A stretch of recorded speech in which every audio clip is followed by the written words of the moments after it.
Hello and welcome to another edition of Please Bet on Football Games off-season podcast. I'm your host, Alex, here with the on-air talent, Joe. Joe, how you doing today? We're doing well. I just got back from the fishing trip, and my first bet of the NFL season pushed because the game didn't make it to the fourth quarter, which is, if it's an omen, I don't know what it means, and I'm scared. But I think that's some of betting on preseason football. Yeah, you don't say. When nobody in the entire world cares if this game occurs other than the people of Canton, Ohio, you can expect some shenanigans. We're not getting banned on YouTube this time. I'm not swearing for the first 5 minutes. I'm proud of you. It's going to be tough because this division is putrid and disgusting, and I will want to use graphic language to describe how much I am revolted. I want you to recognize that it took a lot from me to not immediately drop an F-bomb after you censored yourself, but I know that it would make you upset, and I want to start this podcast on a good note. Well, no, I would put in a very embarrassing clip voicing over your curse. Or alternatively, I will swear within the next 30 seconds and stop caring. Well, let's talk about some football. Shall we talk AFC West? I guess. We got to do it. We're doing all the divisions. This is going to be a quick one. I really hope. I hope. All right. First up, again, going in reverse order of projected win totals, we have the Denver Broncos at the projected win total of 5.5. I believe this is the second, maybe third lowest win total in the NFL. They're 28th, both via my algorithm and personal rankings, putting them at the fourth worst team. It's bad. Yeah, there aren't a lot of guys to get excited about on this team, especially at the key offensive positions. I think that quickly we can summarize this team's decision-making by their newest jersey modification with one of the best throwback jerseys right there.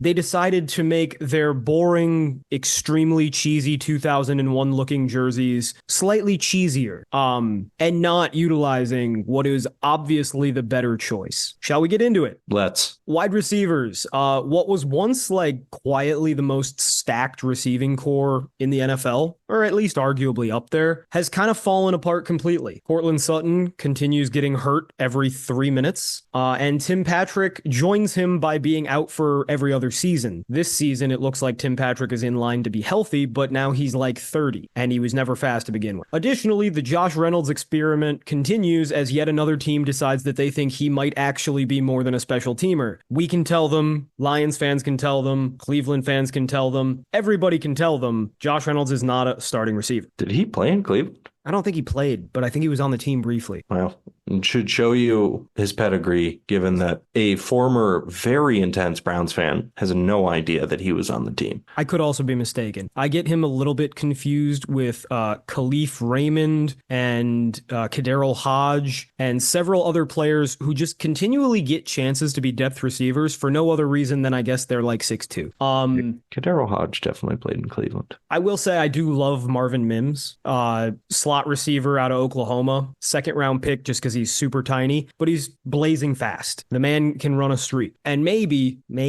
Denver has found a quarterback who can throw a streak because Russell Wilson forgot. Or, well, what really happened is he got so old his arm no longer moved, and then he got fat on top of it. The Broncos receiving core, I'll give it like a B+. I really like Marvin Mims. I think he's a really useful, dangerous slot because he's so fast. He can do that Mike Wallace role where he just runs seams and you have to pray, right? Because slots can't run with dudes that fast. And Courtland Sutton is a really good top 20, maybe top 15 receiver when healthy, but that never happened. I don't believe in Troy Franklin with his terrible hands and abysmal route running. And we just talked about I don't believe in Josh Reynolds. Additionally, I don't think Adam Troutman or Greg Dulcich are anything at tight end. They are absolute replacement level in my opinion. So as a receiving core generally, I think they are mid on the best of days. Like Courtland Sutton is good. Marvin Mims is useful and dangerous, but neither of them are reliable. Sutton because he's hurt, Mims because he has an incomplete game and he's young, and everything else is just super average. I'd probably even go below B plus for the receivers, if only because Cortland Sutton plays 6 games a year. Yeah. I mean, if he plays, he's still super vertical with good hands and good speed. But yeah. Yeah. And then after him, it's just like a bunch of fourth receivers. I mean, I like Marvin Mims is exciting. I love Marvin Mims, and I think he'll be a really good top 20 receiver one day. I just don't think it's going to happen this year. He's so small. He is so unrefined. He can become like a Hollywood Brown. Maybe he can even become a Tyreek Hill, but it's going to take time. It's an uninspiring group. Yeah, but and same with the offensive line. Like, they lost their center, who I think it's Cushenberry, who went to the Titans. Yes. And he's really good. And Luke Wattenberg, I don't know who that is. So I'm not super excited about him, seeing as I don't know who he is. Mike McGlinchey and Quinn Meinerz are a really good right side of the line. Ben Powers and Garrett Bowles are a very strong left side of the line. They're not great, but they're very powerful. So I get this line a B because there's a hole in the middle. One of the guards is great. One of the guards is solid with potential to be better. One of the tackles is good. One of the tackles is okay with potential to be better. It's fine. It's not inspiring. And that's the theme. Yeah, I mean, I like this group a little bit more than I do their receiving options, like relative to the rest of the league. Just because, like, yeah, they have an unknown that probably isn't very good at center. But the rest of that line is pretty good. Like, yeah, the left side's a little power dependent, but I think that's a pretty good line. Yeah, like, I really like Quinn Meinerz, and McGlinchey's always been overrated, but like he's definitely a good starting tackle. Yeah, absolutely. I think they're both plus players. Garrett Bowles can't move, but his hands are made of stone. He's so powerful. And then Ben Powers should be great. He just never put it together. Maybe he puts it together. So yeah, I agree. Like the only hole in their offensive line is their center, and evidently they see something we don't because they didn't address the position in free agency. They also have Sam Mustipher from Baltimore, so I guess if worst comes to worst, they have an option to put like a pedestrian center in there. That's fine.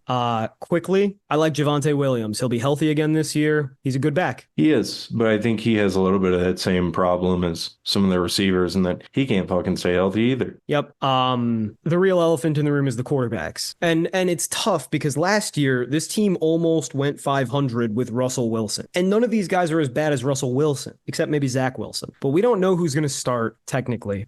I'm pretty sure it's going to be Bo Nix. Like, I'd bet some money that it's Bo Nix. In fact, I probably should bet some money that it's Bo Nix. I'll take note of that. I think Stidham could make them an okay offense. Like, there's really, if they start Stidham, there's no gaping hole, right? Like, the line is fine. The receivers are fine. The play caller is fine. And the quarterback is fine. I think Bo Nix is probably a little worse than Stidham, despite being almost as old. It's hard to say, even though they graduated high school together. Dude, it's not that far off. I think Nix is 24 and Stidham's 28. Like, they were in college at the same time. No, I mean, the quarterback play is going to be bridge quarterback caliber at best. And I think the nice thing about Bo Nix is he is 24. He has played 95 billion snaps of college football. He is a smart enough guy. Now, watching Bo Nix, I came away thinking this is just Dak Prescott. This is just Dak Prescott, but without all of the brain power. Bo Nix is really good at understanding things pre-snap, but then once the snap is taken, he doesn't progress through his reads. He really gets stuck on his first reads, and they're usually open, and they're usually conservative, easy throws, which are his specialty, but he's not a downfield thrower. He's not a savvy, heady quarterback. He's basically what Dak Prescott was as a rookie, and in a good offense with a great offensive line and really good weapons, Dak was fine enough, kinda, as a rookie. And after 10 years of seasoning, Dak became a borderline franchise quarterback, in my opinion. And some people are very high on Dak. I'm saying take 10 years of seasoning off of Dak Prescott and 5 years of actual age. You're left with Bo Nix. It's not good. Yeah, I think the word we keep using is uninspiring. Yeah, and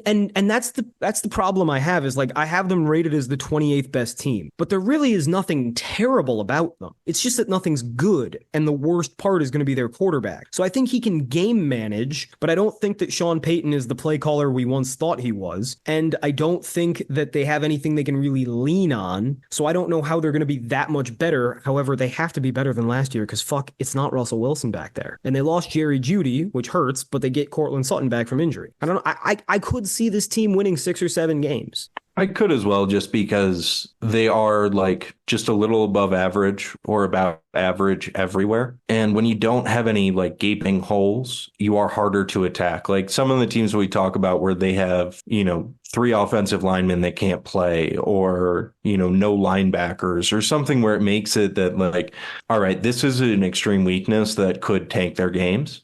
And Denver doesn't have that so much. It's just that if they face any plus groups, they're going to get kind of embarrassed. But you play a lot of bad teams in the NFL. True. So I could see them going, I don't think they'll go 500, but I think they could be fighting to go 500. Yeah, I mean, like, I don't think that they're going to outplay the Chiefs twice next year like they did last year. I think that sometimes fluky shit happens in the NFL. I think we're more than 5 minutes in, so I'm allowed to say that. Yeah, I already broke the seal a couple minutes ago, so. Oh, I didn't even notice. Fuck it. We do know that Sean Payton will have this team relatively disciplined and relatively clean, and he won't make terribly cowardly decisions. He will be solid in all respects, and I think that applies to the offense as well, which will be conservative and kind of groove with Bo Nix's style. I just don't think it's a good style. Onto the defense quickly. I have the depth chart pulled up on one of our screens. I implore you to find a player outside of Patrick Surtain who you think is good, who intrigues you at all, really. I'm gonna run through them and you tell me. Brandon Jones. Brandon Jones. You loved Brandon Jones. I forgot they have Brandon Jones. I do like Brandon Jones.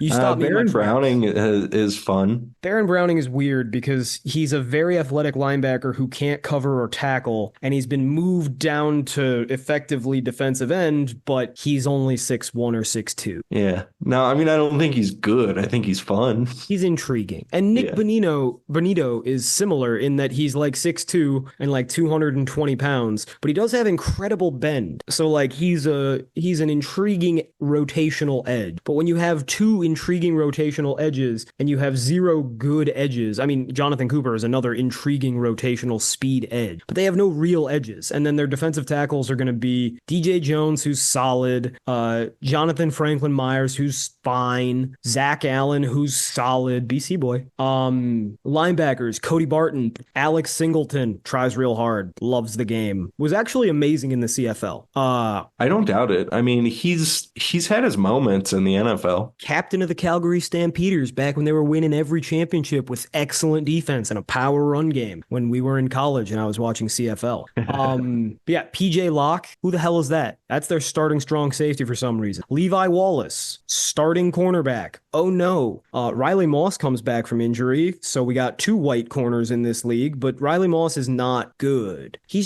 I think Riley Moss can be a starter, but I certainly wouldn't be thrilled about it, and I certainly wouldn't be thrilled about it coming off an injury as a second-year player. And then Jaquan McMillan, no thank you. Don't want you starting in my defensive backfield, barely know your game. So whereas on the offense, everything is solid, on the defense, nothing is solid. And on the defense, everything is kind of bad. And then Pat Surtain is really good. Yeah, on the defense, it's like you've got an all right defensive line, not good linebackers, and a DB room that is a bunch of shit in Pat Surtain. Yeah, like whereas on offense, everything is average or slightly above average. On defense, everything is consistently average or below average. And then when you have a bad quarterback and you have all this average around him, all of a sudden you're bad. So I could see Denver going over 5.5, but only because it's such a low number. I think 28, I might be a little too low on them, but I don't know, man. It's bad. If you take away Patrick Surtain and Cortland Sutton, who ironically have like the same exact body type,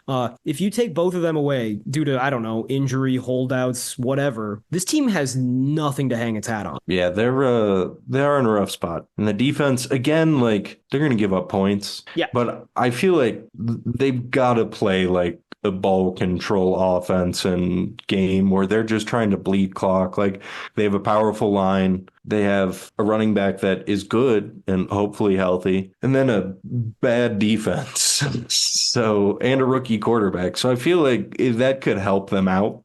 in that. You know how I know they're going to control time of possession? How? I want you to look at who the OC is for this team. Oh, Joe Lombardi, king your of the namesake. 2-yard pass. Yeah, like they're going to throw dinks and dunks and average 2.5 yards per attempt, and then they will go for it on fourth down sometimes and get it. And if everything works out just right, they can be close in a decent game. Yeah. But probably still lose. We've talked too much about a terrible, boring team. So too much. Denver Broncos, not high on them, but probably also not low on them. Yeah, probably above 5.5. If I had to pick, I'd go over. I agree. They're probably the most sound, shitty team I've ever seen. Yeah. All right. On to the next one. All right. Next up, we have the Las Vegas Raiders with a projected win total of 6.5. So when we were talking about the Broncos, we talked about how everything is just so consistently mid with like one or two real good players. The Raiders are kind of consistently fucking terrible with occasionally a superstar. Yeah. Let's start with the receiving core. For some reason, they alienated and kicked out Hunter Renfrow. I don't understand it. He was a good slot. They didn't care, I guess. Their receiving core, get this, I saw today they listed their official depth chart for the first preseason game in 12 personnel, which means 2 starting tight ends and 2 receivers. Because Antonio Pierce he's gonna be a man about football. Which is how you know this team is gonna fucking suck. Yeah, we lost Mike Vrabel and then we got Mike Vrabel again. Yeah, we got angry Mike Vrabel. They're going to suck from the top down. Let us get into it. Devontae Adams is sick, overrated but sick. A lot of people thought he was like the best receiver in football for a while.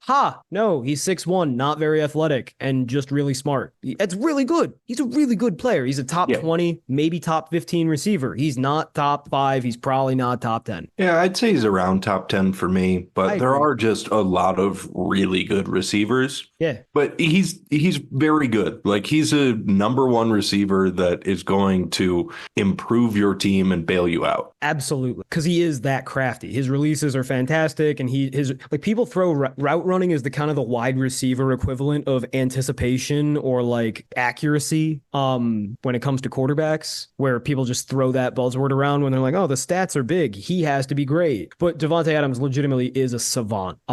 He doesn't have the quickest feet. He's not the fastest. He's not very big. He doesn't even have the best hands. He's just so much smarter than you. He's always playing chess, and that's awesome. Jacoby Myers is also very smart and also not very athletic, but he's just like the most consistent, consummate wide receiver 2 kind of guy. You know, like that Michael Gallup caliber before Michael Gallup's legs deteriorated into ash. Right. Where just like he's gonna give you solid. He's gonna give you what the play called for. And then they no longer have a slot receiver. They got rid of that. Instead, they're gonna use Brock Bowers, who's a 6'2" tight end, so he basically is a slot receiver. And then Michael Mayer, I think he's Jason Witten too, which is really good, without the cowboy mystique of being Jason Witten on the Cowboys. But like they have 2 really good tight ends, and they have 1 really excellent receiver, and they have Jacoby Meyer, who is the epitome of solid. Everything else sucks. Yeah. Oh. Yeah. I mean, the tight ends are great. Even like Harrison Bryant, like he's not a guy you want to play that often, but he is a solid receiving option. Yeah. So I forgot to mention, I had Denver 28th in both the algo and my manual rankings. I have Oakland 29th in both of them. These are bad teams. Yeah. Well, I mean, Oakland, they have a few, like they have 3 good receiving options. Now, granted, 2 of them are tight ends. That limits you a little bit. Yeah. And then a 4th solid one. I mean, it's kind of a bunch of shit after that, but still, that's not a bad group. It's just the further you go into the offense, the uglier it gets. And speaking of, offensive line. Yeah. Also, I'm going to make a conscious effort to call them Vegas because I can already see the comments saying like, LOL, these casuals don't even know ball. They think the Raiders play in Oakland. I fucking know, buddy. And it's an abomination of God. Okay. No city and football team ever matched personalities nearly as well as the Raiders matched Oakland. I've been to Oakland. I've dated around Oakland. It's terrifying and disgusting, just like this Raiders team. I have deep, deep, terrible feelings towards the entire Bay Area. And if you're a Bay Area listener, I think less of you. Speaking of thinking less of things, this offensive line. So Colton Miller is starting on the pup. Colton Miller is an inconsistently very good left tackle. A lot like Mike McGlinchey in Denver. They're very similar players. Athletic, quick with their feet, but sloppy with their feet. Inaccurate with their hands, not that strong. And he's on the pup. I don't know when he's coming off. The alternative is you play Andres Pete. Andres Pete has been in the NFL for about 10 years because he's tall and fat. He's not actually good at anything. He's not even very strong. You can push him over with a good bull rush, but he is tall and fat. Jackson Powers Johnson, excellent interior lineman. They're going to try him at guard instead of center. Okay. Okay. Not a huge difference, but like, why mess with something that's great? He's also on the pup. So the backup is going to be Cody Whitehair, who I actually think is underrated and fine. I think he's a fine player. Yeah, I think Cody Whitehair, he's like a average offensive lineman, but more really good depth. Yeah, C plus, B minus kind of guy. Like, if he's starting on your line, you don't point at him and go, that's the problem, but also occasionally he'll be the problem. Yeah. Andre James, B center. He's fine. Dylan Parham, okay, right guard, like C plus area, similar to Cody Whitehair in my opinion. And then Thayer Munford at right tackle. That's the hole. Yeah, absolutely. I mean, if depending on how long Colton Miller's out too, the tackle room could be rough. Oh yeah, I mean, like there is, if Colton Miller is not Colton Miller for the majority of the year, you're in deep trouble. In fact, let's quickly look up how long Colton Miller's out. All right, so Colton Miller is going to be back in like 2 weeks, and assuming everything goes according to plan, he'll be ready for week 1. That's not bad then.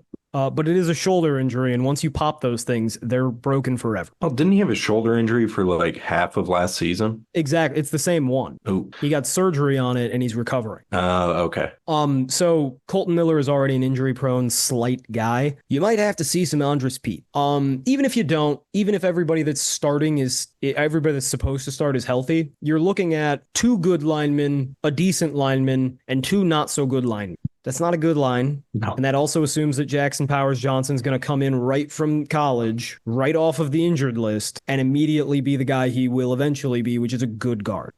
So receiving core, unorthodox but good. Line, spotty, maybe a problem. Yeah, probably going to be a problem. Running back, going to be a problem. Zamir White's not good. Now, Zamir White was more efficient than Josh Jacobs last year, but if you listen to our NFC North podcast last week, I believe, we don't think that has anything to do with anybody being good. It's just Josh Jacobs is the epitome of mid. Zamir White is slow, powerful mid, but mid nonetheless. And then quarterback, will they play Gardner Minshew or young chubby Gardner Minshew?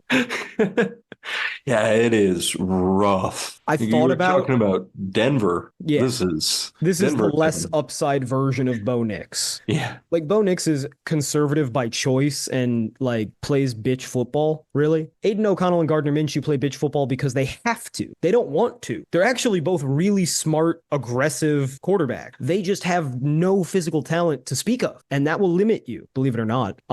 So this offense is going to run the ball constantly with a crappy running back and a spotty offensive line when the strength of their team is receivers. And we know they'll run the ball like crazy because it's Luke Getsy, who has led the NFL in running attempts the last 2 years. Now, a lot of that is Justin Fields being inept as all fuck. We already talked about the AFC North. We hate the Steelers this year. But part of that is that Luke Getsy comes from that Matt LaFleur power run offshoot of the Sean McVay offense. He wants to run the ball. That's why Antonio Pierce got him. Exactly. Like, they want to run the ball a lot. They don't have a good quarterback. They have a bad offensive line. They're going to run the ball a lot, and they have a shitty running back. How's that going to work? How are you going to feed Devontae Adams when you can't throw the ball? Also, Devontae Adams is so fucking gone. If he finishes... I was about to say, what week does he request a trade?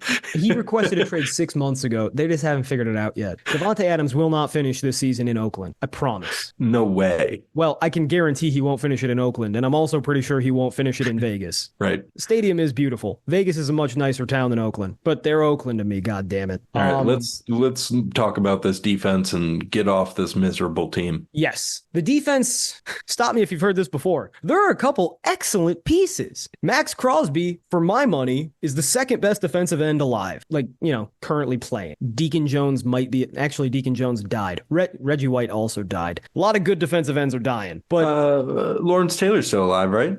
Lawrence Taylor was a linebacker. No, Max Crosby Crosby's fantastic. Like it's Myles Garrett and then it's Max Crosby, like a little step below and then a significant step, and you can figure out the rest. Micah Parsons can't stop the run. TJ Watt, scheme merchant. Nick Bosa, fucking overrated because he went to Ohio State. Whatever you want to do. Christian Wilkins, not a BC boy, but he wanted to go to BC, but they suck at football, so he didn't.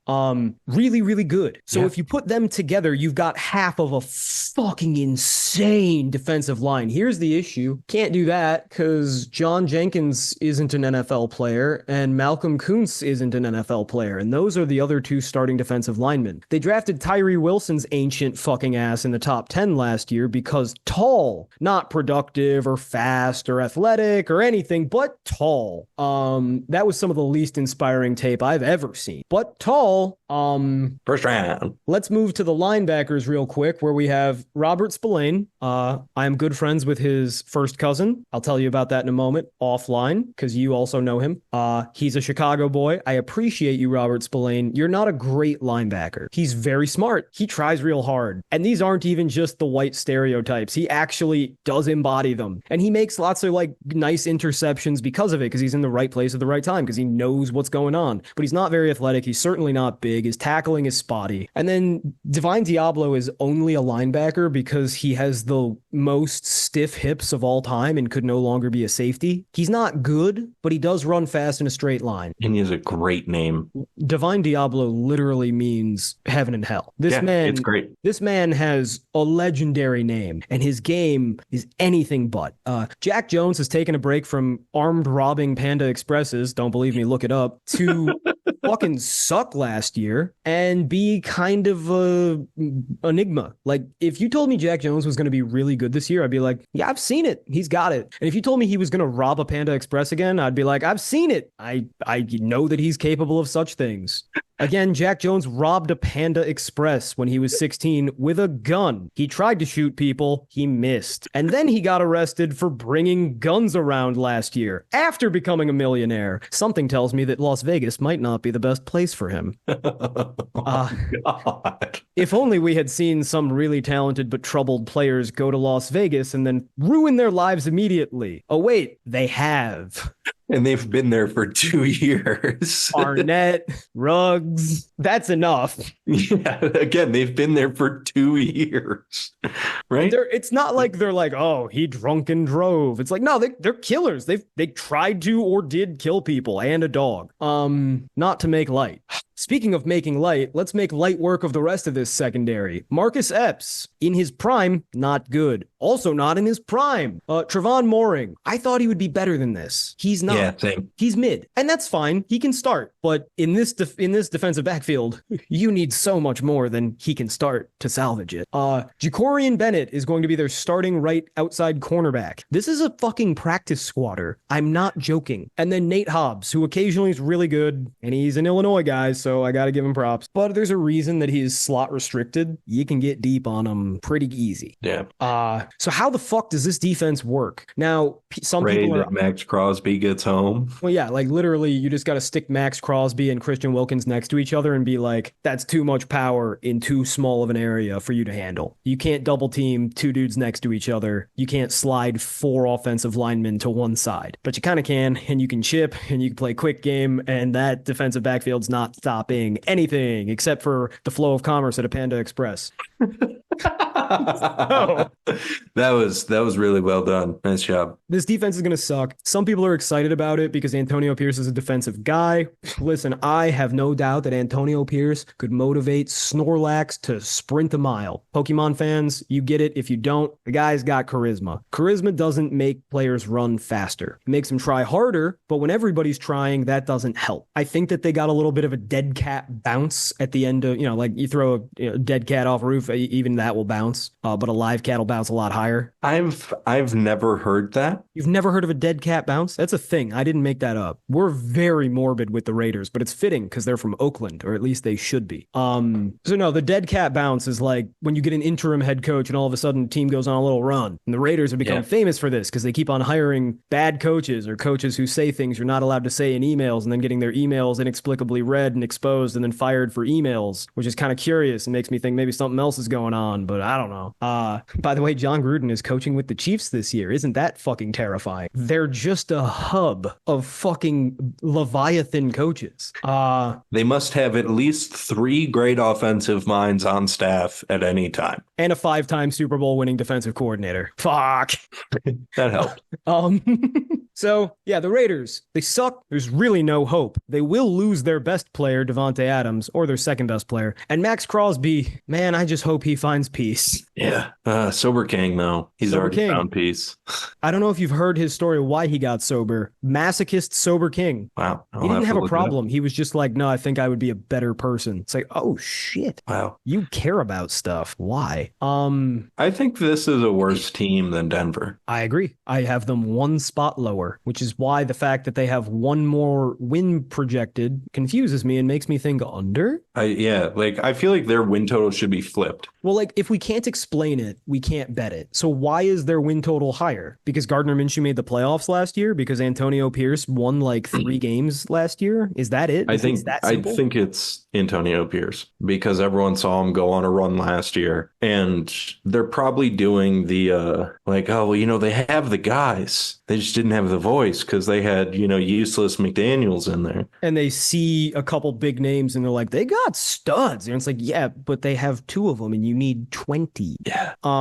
Yeah, that's not a bad bet, but I have a better one. Want to get to the next one? Let's do it.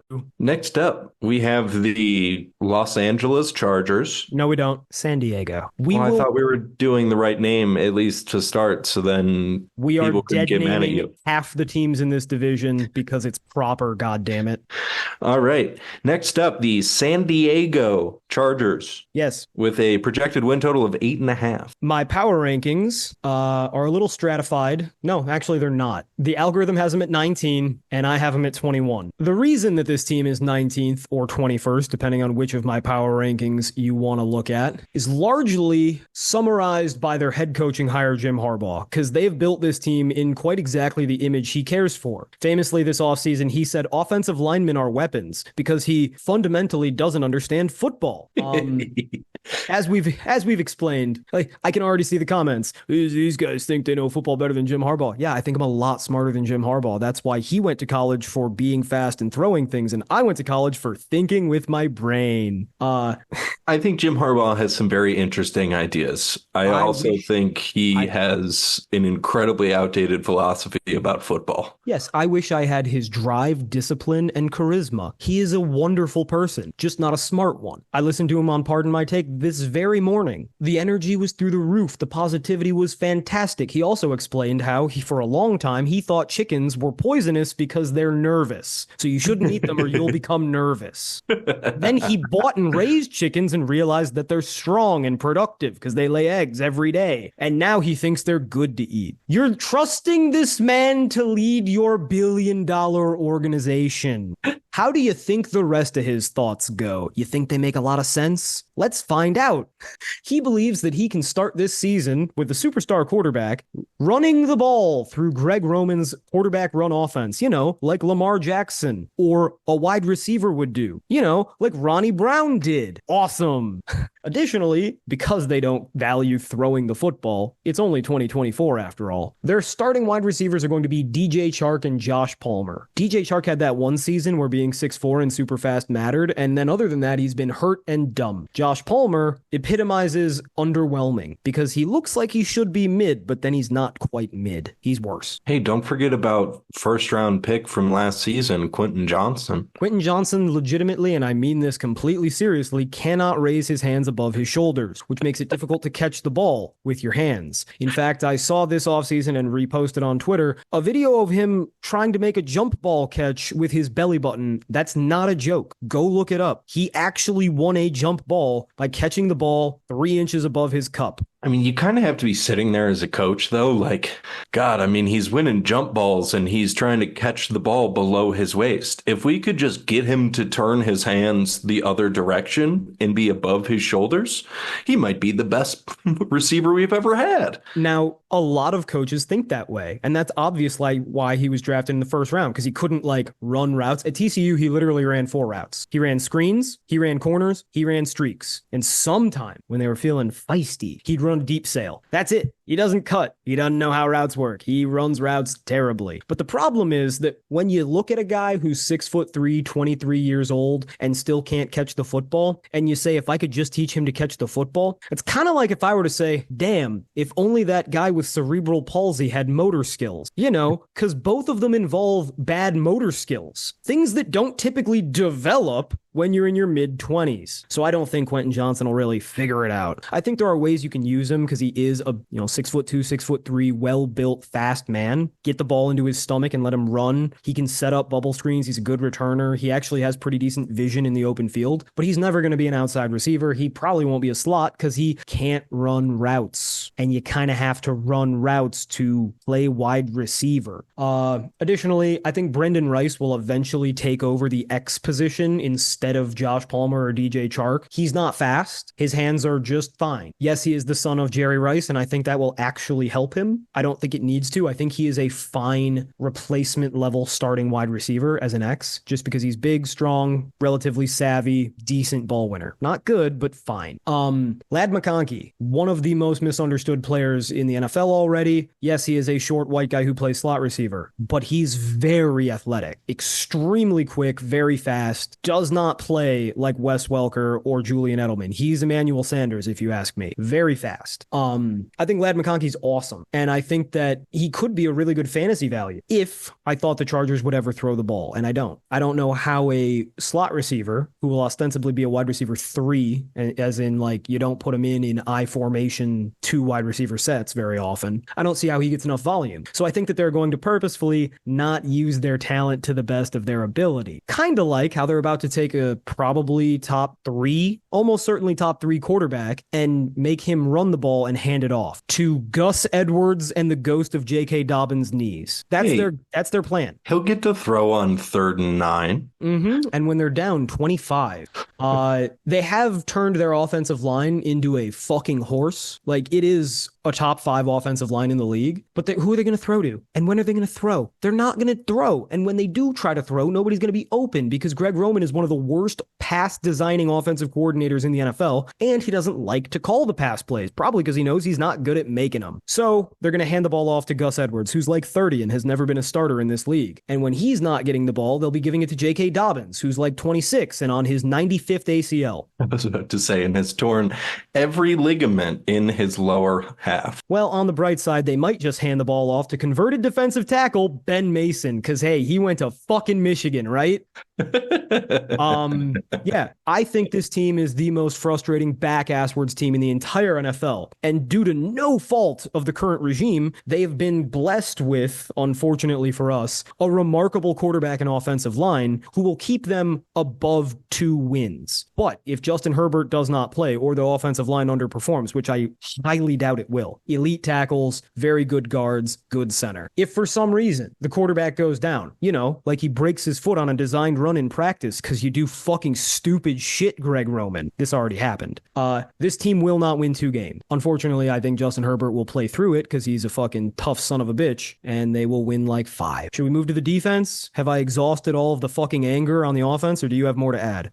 I don't really have more to add. I do want to hear you talk about this defense, though, because the offense was a delight. That was some good throwback Joe right there. Well, the defense is no better, although much more expensive. They think they've invested in their defensive line because they have Morgan Fox, who like 5 years ago was a good rotational defensive tackle. And they have Poona Ford, who I actually do like as a nose tackle. I like Poona. Otito Agbanaya is not a starting player, and he is technically supposed to be a starting defensive tackle, but I don't think he'll play in base because I think base will go Morgan Fox, Poona Ford, and then their edges will be Joey Bosa, who's okay. Again, big fucking name, was completely lauded at Ohio State. And at Ohio State, he was one of the most dominant college ends I've ever seen because he was very smart and he has a good combination of power and athleticism, but it doesn't transfer very well to the NFL because none of it is exceptional. He's not very strong. He's strong enough. He's not very quick or fast. He's quick or fast enough. He's very smart, but defensive end is probably the position that requires the least brain power to master. Look at Max Crosby. I love him. Guy's not a thinker. Khalil Mack on the other side is aging very quickly. He's only like 32 or 33, but it's over.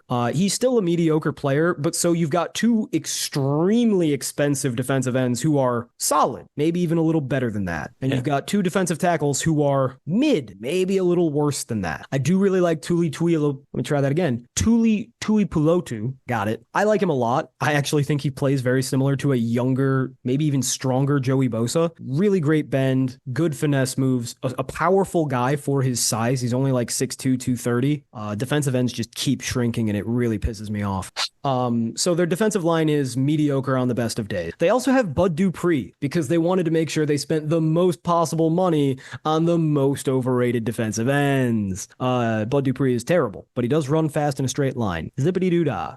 Zippity-doo-dah is what Bud Dupree says as he runs past the quarterback because he has the bend of a pencil. Denzel Perryman is not good. He had a couple really nice hits at Miami, though, so he has continued to be a starter in the NFL beyond his tenure. I do like Junior Colson, their draft picked out of, guess where? Michigan. He's smart and solid, but not actually very good at anything. He'll be a B player. I really like Deion Henley, second-year linebacker out of, I believe, Arkansas. Washington State. I knew it was red and white. Converted wide receiver. Really? Yeah, 6'3", 220, flies around, good instincts. I really like him as a player. He got hurt, didn't play last year. If he can get a starting job on Jim Harbaugh's team, where tackling is much more important than actually being athletic enough to play in the NFL, I doubt it. But if he plays, I think he'll play well. Then we get to the back end. The back end makes me sad. Their best secondary player is not Derwin James, like people think. Derwin James is kind of a linebacker. He's not Jamal Adams because that's an insult to Derwin James, but he's kind of in that mold. He's a big, strong dude who makes sick tackles and can fly around, but he's not a coverage guy, and he never was. He's been living off of his name for a long time. Asante Samuel is probably their best defensive back, and Asante Samuel is 5'8". On a good day, Asante Samuel's really good in zone, but Asante Samuel can't tackle, and Asante Samuel has no answer for a power receiver or a tall receiver. He's too small. There's only so much he can do, and he's smaller and less athletic than the Denzel Ward, Jair Alexander twins. He's not as athletic as them, and he's weaker than them, and he's smaller than them, and you can abuse him, right? Alohi Gilman showed me some flashes last year. I think he can be a solid safety, but not a good one. And then Christian Fulton, I had hope for him. I did. He started to show me promise, and then last year fell off a cliff. He's probably not going to be the answer. Also, Jasir Taylor, cool name, not good at football. So really, if you want to attack this defensive secondary, all you have to do is try. Like, there's nothing special you have to do. There's nothing hard about it. You just have to simply throw the ball at them. And you're not going to be that pressured, and they can't come up and tackle you in the run game either. So I don't see how they get a single fucking stop. Yeah, it's a bad defense. Like, it's a little reminiscent in some of the other ones we've talked about of, in theory at least, of you have a few big names and then kind of a bunch of shit, but even their big names are old and not very good anymore. Yeah, like Joey Bosa and Khalil Mack sound like a fearsome duo who could legitimately make a defensive line really good 5 years ago when I was in law school. Yeah. So, and I mean, even Derwin James too. Yeah. No, like honestly, Derwin James should be playing linebacker at this point. It's over. So really, 8.5 wins seems like a pipe dream. I'm sure Jesse Minter will be a really good defensive coordinator. He's from the Mike McDonald school. He's going to run heavy fronts. He's going to stop the run first, and he's going to dare you to pass. The problem is I think everybody will be able to pass. Yeah. The offense, it's Greg Roman. They're going to run the ball a ton, but like the Raiders, they have shitty running backs. They're not going to throw the ball because they have no receivers, even though they have Justin Herbert. But Justin Herbert got injured last year. He's already injured again now. And Justin Herbert he's that sweet spot of quarterback where he's such a good quarterback that he's never had good coaching because he just keeps on transcending terrible coaching and learning all the wrong lessons. He needs to be best friends with Matt Stafford and just be like, tell me how you got out. You ever watch Dodgeball? Absolutely. You know Gordon Pibb, how he just lets people shit on him all the time, and then finally they're like, use your anger, and all of a sudden he's very intimidating. Mm-hmm. Justin Herbert doesn't necessarily need to find his anger, but he needs to find some scrap of passion because he's so docile. He had Mario Cristobal's dumbass at Oregon. Let's just throw screens and slants all the time for 2 yards to shitty receivers. And then people didn't think he was a good college quarterback. You know, Mitch Trubisky turned up to 11 type Brett Coleman shit. And then he gets to the NFL and he finally gets Shane Steichen and things are beautiful. But because they're beautiful, Shane Steichen gets poached. And then he gets stuck with Joe Lombardi. So if Justin Herbert's a good quarterback who's obedient and does what he's told, he's learning from Joe Lombardi for years. The best thing you can do is throw the ball 1 yard to a slow receiver. Fucking what? But he's not going to talk back to his coach. So he's learning all the wrong lessons. And now he's going to have Greg Roman, who's going to teach him that the best thing you can do as a 6'6" quarterback with a rocket arm and incredible brain is run face first into a defensive tackle. I'm just loving the image of Greg Roman coming in, like sitting down with Justin Herbert and pulling up game clips and just being like, look, man, you're 6'6", you're athletic, you can run. Just imagine what you could do if you ran like Josh Allen, Lamar Jackson, and he's just going to like turn him into a running quarterback. It's going to turn him into a tight end like his brother at Oregon. So it's very disappointing. And then the counter is always, well, look, Jim Harbaugh's won everywhere he's went. I'm glad you brought that up. He won at Michigan. He had 4 5-star quarterbacks, one of which made the NFL, and is considered a project because he wasn't taught how to play football at Michigan under Jim Harbaugh for 3 years. Good start. He had Nico Collins, who never turned into anything at Michigan. He had Donovan Peoples-Jones, who never turned into anything at Michigan. He had Tariq Black, a 5-star recruit, who never turned into anything at Michigan or in the NFL, despite ridiculous athleticism, because nobody taught him how to play football. He had an elite offensive line every year and an elite defensive line every year, and he had great linebackers and good secondary players and excellent NFL caliber coordinators. And even then, he had to cheat his ass off to win a national championship in a down year for college football when he got very lucky that Georgia didn't get to come to the party. Are you fucking kidding? That's impressive? That's supposed to light my panties on fire? No thanks. So let's go back one stage to when he was at San Francisco. Let's ignore the last year or two where they kind of fell off a fucking cliff. Because everyone hated playing for him and demanded to get traded or retired. Glad you mentioned that. The everyone you're talking about is about 8 Hall of Famers. Aldon Smith would have made the Hall of Fame if he could see straight. The man was legitimately schizophrenic. If he wasn't schizophrenic, Hall of Famer. Had the best rookie season from a pass rusher of all time. Justin Smith, Hall of Famer. Patrick Willis, Hall of Famer. Navarro Bowman, Hall of Famer. Go to the other side of the ball. Joe Staley, Hall of Famer. Vernon Davis, borderline Hall of Famer, probably a Hall of Famer. Anquan Bolden, borderline Hall of Famer, very good player. Frank Gore, Hall of Famer. That's 8. I'm forgetting tons of people because I was like 12. Hell, he even had Colin Kaepernick, who, despite his off-field distractions and all the bullshit that surrounds it, was at the very least a 6'5" guy who runs a 4.5 and has a cannon fucking arm, running an offense nobody's ever seen before. I think that's kind of beneficial to your team. I don't know. Like, he had a fucking sick roster and everybody's like, oh, well, they only won 3 games before he got there. Yeah, because Mike Singletary is also literally a crazy person. Yes, he's better and more sane than Mike Singletary. He probably can count and cut his own steak. That's not a high bar. Hate to say it, Mike Singletary, Bears legend. Also, clinically insane guy, would be homeless if he wasn't a great tackler.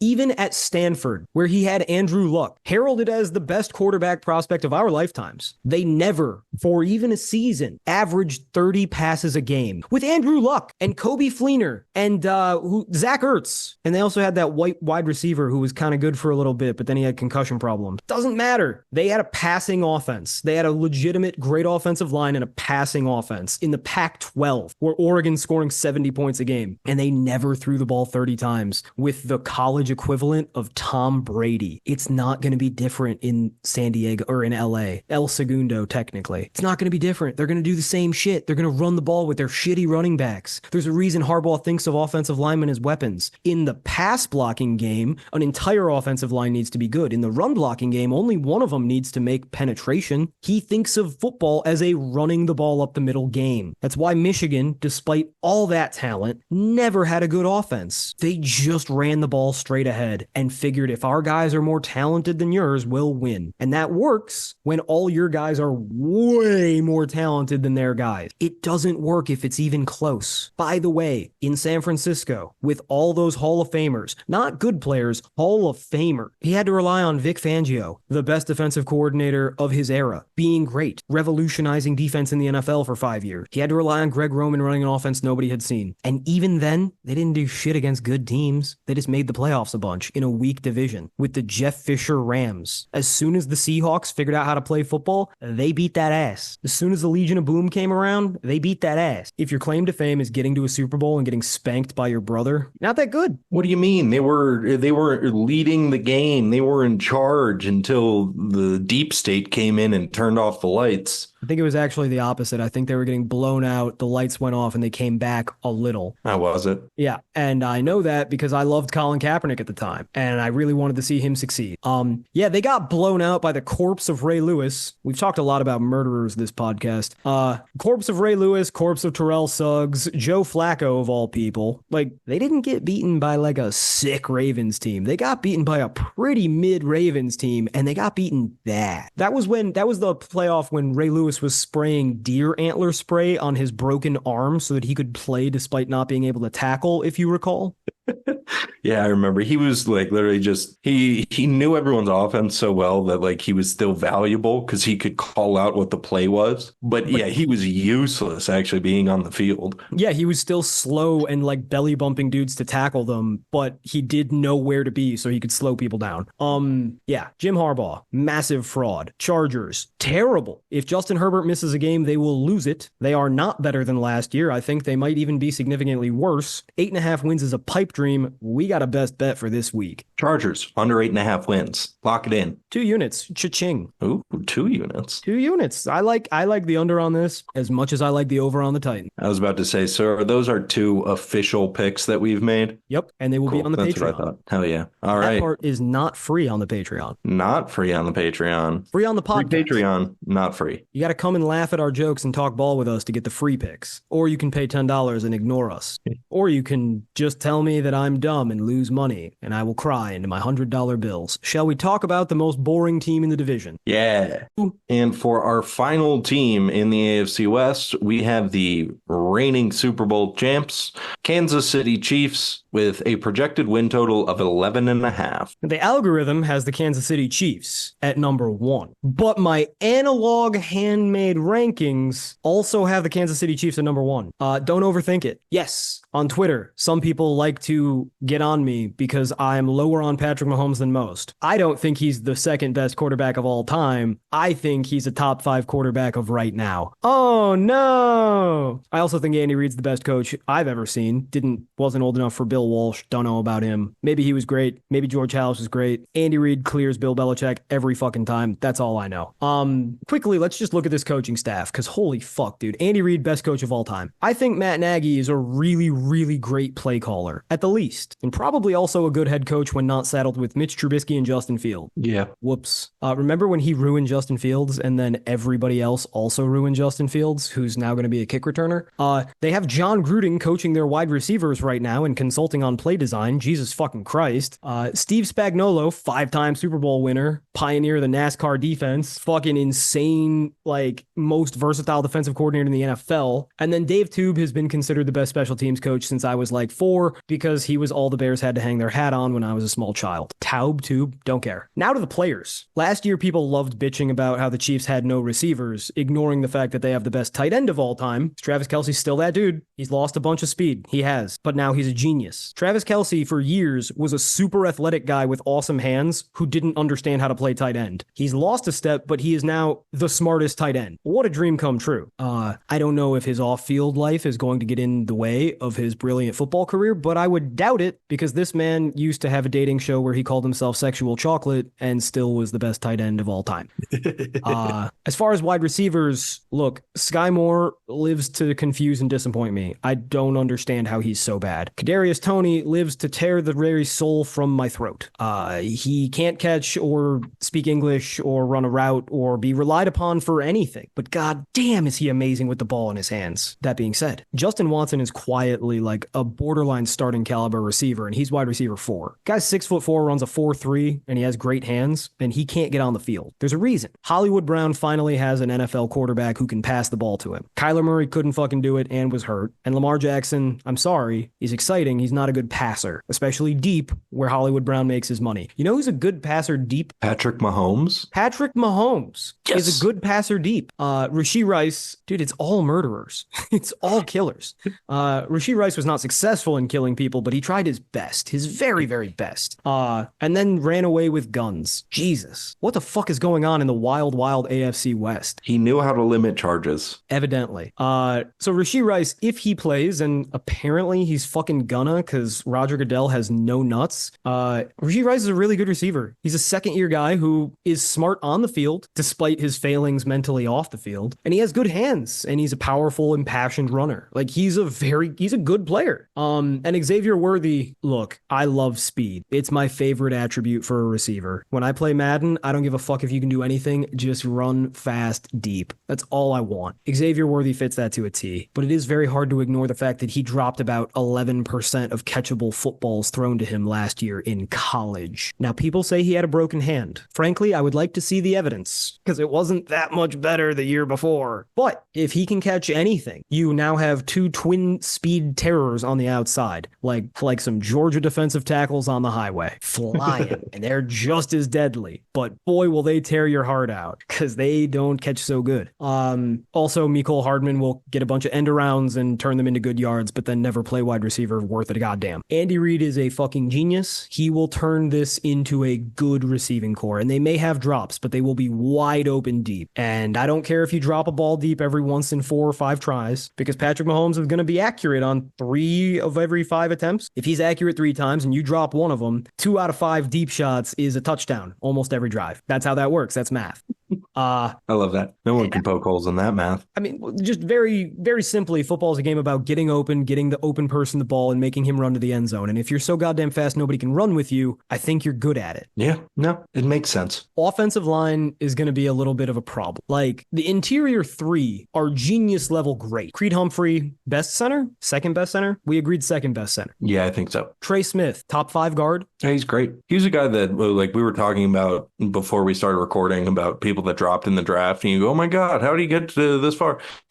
He didn't play for a year because he had blood clots. Yeah. But he was a 5-star left tackle at Tennessee who started for 3 or 4 years and was amazing, but he had blood clots in his leg and people thought he might not be able to walk again. Turns out not only can he walk again, he's still the amazing football player he always was. Yeah. Real good educated risk-taking Brett V. Problem is Kingsley Suamatia.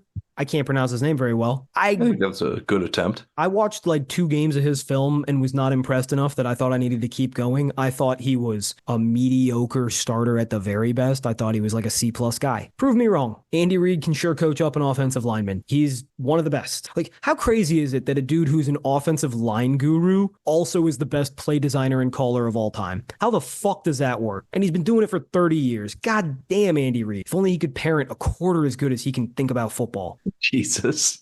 You're right. I mean, look, I think Andy Reid would like some things to go differently as well, but he's too busy being a freaking genius. Jawan Taylor sucks and should not start. He's probably the least athletic offensive lineman in the NFL when you combine the fact that he's not that big with the fact that he's about as slow as Andrus Peat. I give him a B-. If you have a fast defensive end, they're going to win. He false starts every single play, and eventually that's going to bite him in the ass. And the reason he false starts is because he literally can't keep up with an averagely athletic defensive end. I think Lucas Niang should probably crack the starting lineup at one of the tackle positions this year, but the fact that he hasn't already tells me that those leg injuries he had when he came out of TCU are too substantial for him to overcome. Yeah, I mean, he's played a little bit with them. I just don't think he's been anything special. If he was going to be the guy he was before he fucked up his leg at TCU, he'd be playing. Yeah. But he's not, so he's not. Running back, Isaiah Pacheco's really good. Top 10 running back in my book, love him. Yeah. God forbid that Louis Rees-Zammit guy, the fucking rugby dude who apparently runs like a 4.2, God forbid he's actually talented. He's a thickly built white boy who runs faster than the wind. I have no idea what this can mean. He's got 2 last names. I don't understand it. None of your rugby European bullshit, I think he's actually Australian, makes any sense to me. So you can take it and leave, sir. My attitude towards him is exactly the same as Ricky Bobby's attitude towards Sacha Baron Cohen.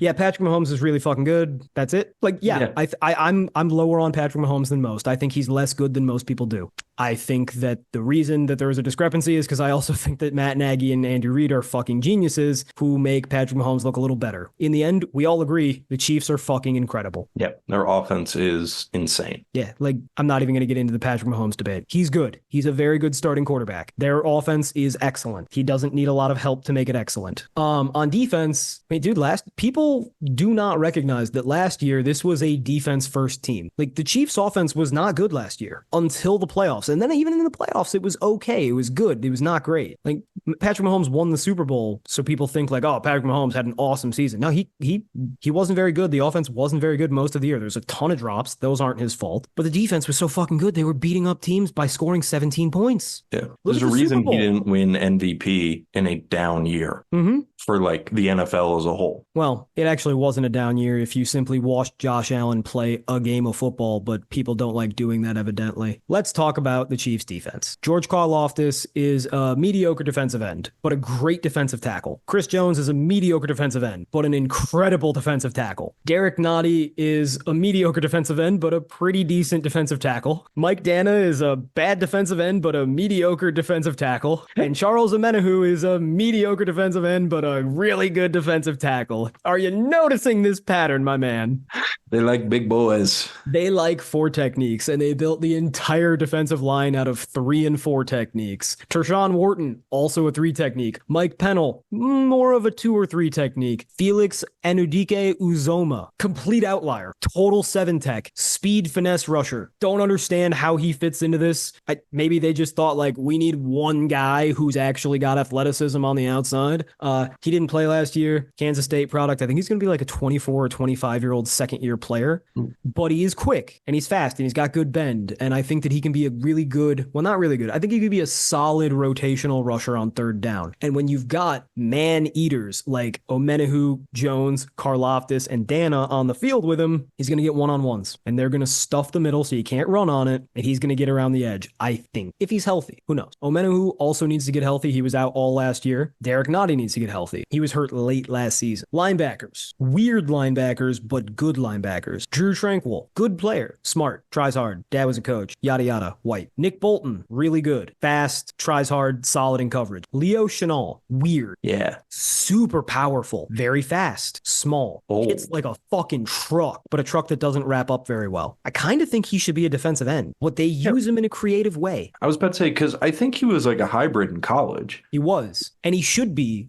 Personally, if I was a defensive coordinator and I'm maybe 10% the defensive mind that Spagnuolo is, defense is not my forte. I would convert him to defensive end and I would stand him up on the outside, classic 9 tech. But yeah, they do creative shit with him. They don't drop him into coverage much. And I think they'll miss Willie Gay, because where Willie Gay really made this defense better is that he could range and roam in the middle of the field and play real solid coverage. And last year it finally clicked for him because he was an amazing coverage backer at Miss State, and he got a little confused in space earlier in his career. But last year, all the lights came on for him, and he was himself again, and he was great. And I think they're going to miss that a little bit because Nick Bolton's a similar player, but not quite as comfortable in space. And Drew Tranquil is a good coverage linebacker, but not because of his athleticism. So that's going to be a little bit of a dip, although it's not a weakness. It's just slightly less good. I think the part they'll probably struggle with the most is that their secondary has quietly fallen apart. I was about to say they had some big losses in the secondary. Algerius Sneed is probably the most underrated corner in the league, although Jalen Johnson has some things to say about that. Difference being that Sneed actually plays football. Trent McDuffie is really good, but he belongs in the slot. He's the new Kendall Fuller. Like, he's a really good outside corner. He's an excellent inside corner, but they don't have anybody else, so he's got to play outside. I can't pretend I know shit about Nazee Johnson. He hasn't played. We'll see. He's a 7th rounder from 2022. I have my doubts. We'll see. Chamari Connor. Haven't seen him play. He was a rookie last year. Didn't get on the field a lot. We'll see. A lot of we'll sees. And then Brian Cook at free safety. Hits hard, smart, tries hard, not very fast. Not exactly a coverage guy. Justin Reed, similar. Smart, hits hard, knows where to be, not very fast. So I think the secondary can be had, but they're going to drop 8 a bunch of times and make things mucky, and you're not going to know what to do. Yeah, I mean, the secondary has taken a step back. They don't have that number one guy anymore. Yeah. That it then puts everyone else into positions that they're not as good at or stretches them. Where last year they didn't have to worry about the number one receiver because for the most part, Sneed was going to cover him. And now they have to worry about the entire defense. Like, your safeties can't go, okay, I don't have to worry about that part of the field. And so I think it exposes everyone else more on top of now McDuffie can't play in the slot. So I think it will have bigger ramifications than just like, oh, okay, they lost Algerius Sneed.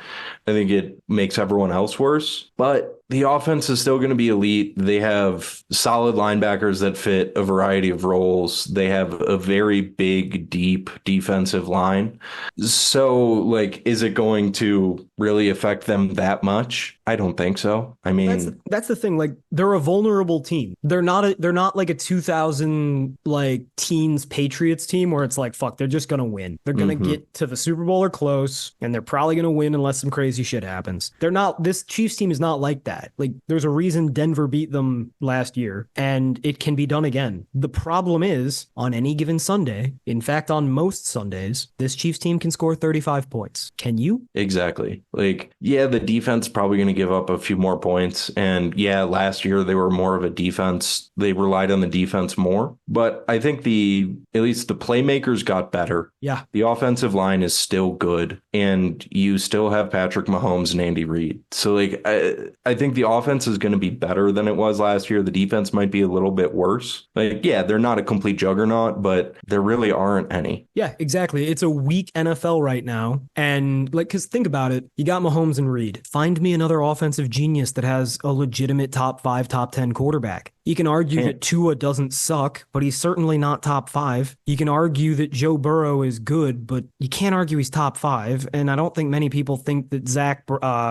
Taylor is as good as we do. Yeah. I mean, it's probably Stafford and McVay are the only other one. And yeah, McVay is cooled a little bit and Stafford is old and hurt. Yeah. Although next week we get to talk about the Rams, and I am a little excited about them. You always are. A good quarterback and a good offensive coach will always reel you in. It's just because it's the Los Angelino in me. I'm still an Angelino at heart.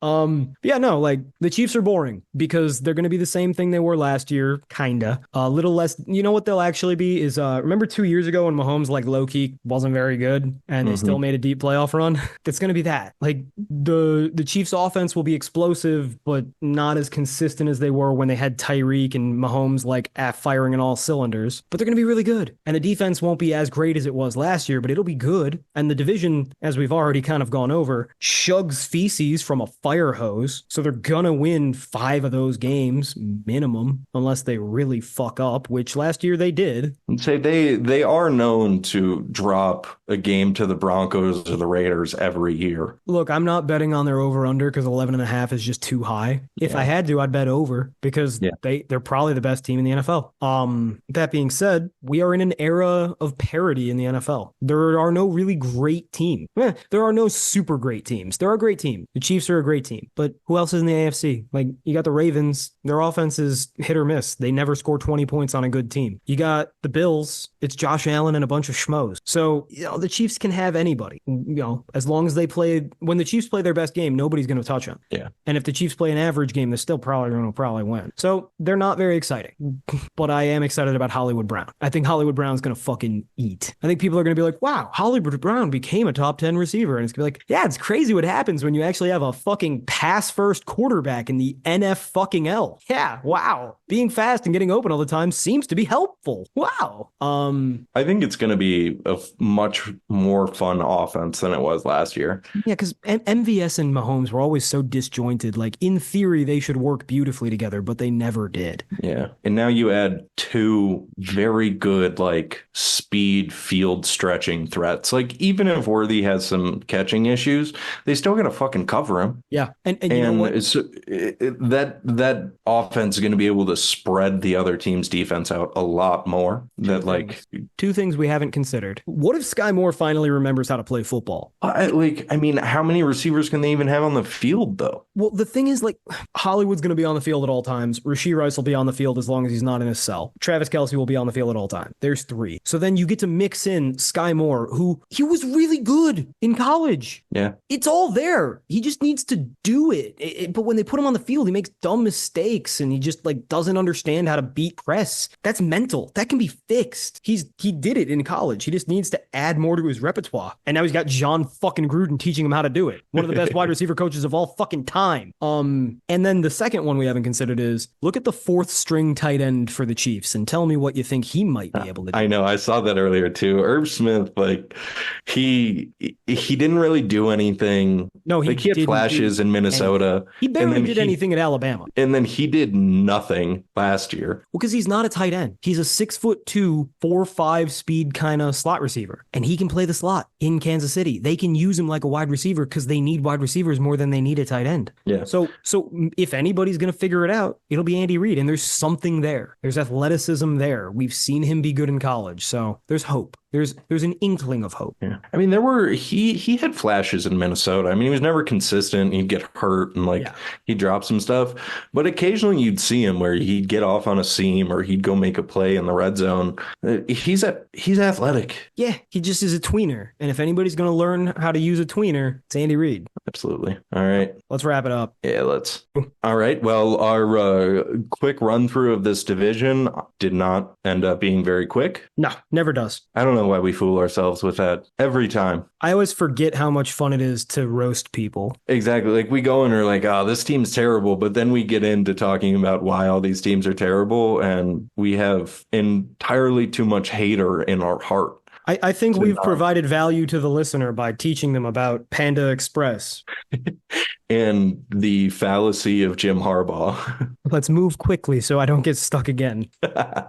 All right. So we had one legitimate bet, which is we are taking the under on the San Diego / Los Angeles Chargers. Yes. We don't think they're winning 8 games. No, especially because Justin Herbert's already hurt. He's got a Liz Frank injury in his foot. That lingers. Yeah. So, I mean, their number's 8.5, and I don't think they're going to win 8. But fuck no. So that's our second official pick for the offseason, joining the over 5.5, I believe it was, for the Titans. Yep. And then other than that, we also have one unit on Pittsburgh under 8.5 because, I mean, dude, it's the same fucking team as the Chargers. Yeah, it's very similar. Just they actually have a good coach, but they don't have a quarterback. Yeah, they have actively bad quarterbacks. We already talked about them. Let's keep wrapping up. Denver, bad, but maybe not quite as bad as the prediction. Yeah, Denver, bad, but not terrible at anything. Yeah. Oakland, bad. Oakland, bad, but really great at a couple things. Yes. San Diego, we've talked about plenty. Bad. The worst tragedy that has ever befallen a quarterback not named Matthew Stafford or Jay Cutler. Yeah. I'm fully prepared for Justin Herbert to end up on like the Vikings in 3 years and to win a Super Bowl that year. Yeah, no, Jay Cutler Butler, Matt Stafford, and Justin Herbert need to have a little support group for like, hey, we're really good at football, and we never got to show it because of batshit dumb coaching. Yeah, and what a glorious day that will be, but it's not going to be anytime soon. Yeah. And then the Chiefs, the most boring, great team. But they're not even boring fun to watch play football. I actually quite enjoy watching them play football, but it's like, oh yeah, they're not historically great like the '07 Patriots, let's say, or like that first year Peyton Manning Broncos team, but they are the best we have. Mm-hmm. And yes, and the they are Broncos fun to can watch. beat them. Let's not confuse boring, because you're right. They're so much fun to watch because the offense is incredible and the defense, especially this year, will have some holes and probably give up some big plays. Yeah. It's going to be shootouts, or maybe not shootouts, but exciting games. Can you imagine what a room with Andy Reid, John Gruden, and Matt Nagy has to sound like? I probably wouldn't even understand it. That's got to be the three most clashing personalities possible. The only thing that they agree on is scoring a fuck ton of points. Yeah. All right. I think that does it for the AFC West. Yeah. We'll be back next week doing the NFC West. Much more fun division. Whereas this is my least favorite division to break down. NFC West might be my favorite, except for the Cardinals. Spoiler. I was about to say, with the Cardinals hanging in there, like, I know we got Howell with the Seahawks. We got your boys in LA, and then San Francisco. I mean, they're a little bit in the boring realm because they're so good, but we'll talk about it next week. Hopefully by next week, we know if the 49ers will have Brandon Ayuk or not. But until then, they will. We probably won't know shit. Until then, go fade Jim Harbaugh with me and bet on preseason games. Oh, one last thing. I am putting my preseason plays on the Patreon. They're free. You can go check them out. It's a free sample of what I'll be doing in the regular season. Free. I get to bet on Sam Howell. I'm happy. I like preseason betting. I feel like it gives me a bigger edge than usual. So until next week, I will be betting on preseason football, and people will be calling me a degenerate for it. Hasta.